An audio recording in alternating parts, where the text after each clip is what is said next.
ആ ഭാഗമാണ്. കാരണം ഈ ക്ലോത്ത് ആണ്, തുണിയാണ്. സോ അത് ഫ്യൂലുണ്ട്. ഫ്യൂലിൽ നമുക്ക് കൺട്രോൾ ചെയ്യാൻ വളരെ ബുദ്ധിമുട്ടാണ്. അതുകൊണ്ട് നമുക്ക് കുറച്ച് കഴിഞ്ഞിട്ട് സോൾവ് ആവും. ഇപ്പോൾ ഒരുപാട് യൂണിറ്റ് വരും. മൊത്തം ജില്ലയിലെ യൂണിറ്റ് വരുന്നുണ്ട്. എയർപോർട്ടും ബാക്കി ജില്ലയിലെ എല്ലാ യൂണിറ്റും.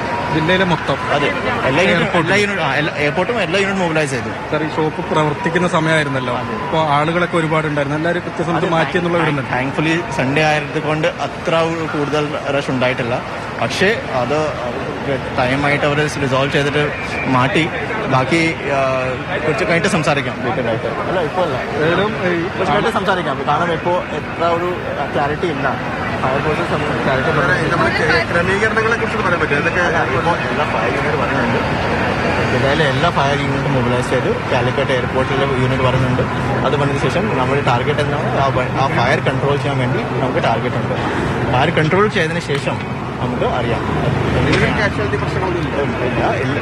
അത് കാഷ്വാലിറ്റി ഇഞ്ചറി പോലെ ഒന്നുമില്ല. താങ്ക്ഫുള്ളി സൺഡേ ആയതുകൊണ്ട് അത്ര ഒരു റഷ് ഉണ്ടായിട്ടില്ല. പക്ഷേ കാരണം എന്താണ് അത് നമുക്ക് അറിയാൻ പറ്റത്തില്ല. ഇപ്പോൾ അറിയാൻ പറ്റില്ല. കുറച്ച് കഴിഞ്ഞിട്ട് നോക്കാം. Will get to see. Okay, നമുക്ക് എല്ലാ എഫേർട്ടും ഫയർ ഫോഴ്സും പോലീസും നമുക്ക് ഇപ്പോൾ നിങ്ങൾക്ക് സഹായം വേണം. കാരണം ഇത് ഫയർ കൺട്രോൾ ചെയ്തതിന് ശേഷം മാത്രം നമുക്ക് അടുത്ത ആക്ടിവിറ്റിയിലേക്ക് പോകും. ആദ്യം എല്ലാ ഫയർ ഫോഴ്സും മൊബിലൈസേഷൻ ലൈറ്റും, കാരണം ഇപ്പോൾ രാത്രി ആയിട്ട് വരുന്നുണ്ട്. സോ നമുക്ക് കുറച്ചധികം എമർജൻസി ലൈറ്റ് ആവശ്യമുണ്ടാവും.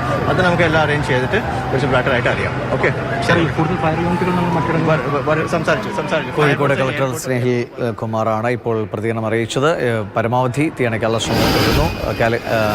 വിമാനത്താവളത്തിൽ നിന്നുള്ള ഫയർഫോഴ്സ് എഞ്ചിനുകൾ കൂടി അങ്ങോട്ടേക്ക് എത്തുമെന്നാണ് മനസ്സിലാക്കുന്നത്. അങ്ങനെയെങ്കിൽ കുറച്ചുകൂടി വേഗത്തിൽ തന്നെ തീയണയ്ക്കാനുള്ള ശ്രമങ്ങൾ നടത്താമെന്ന് കരുതുന്നു. ഇപ്പോഴും പക്ഷേ പൂർണ്ണമായും നിയന്ത്രണ വിധേയമായിട്ടില്ല ഈ സാഹചര്യം എന്നതാണ്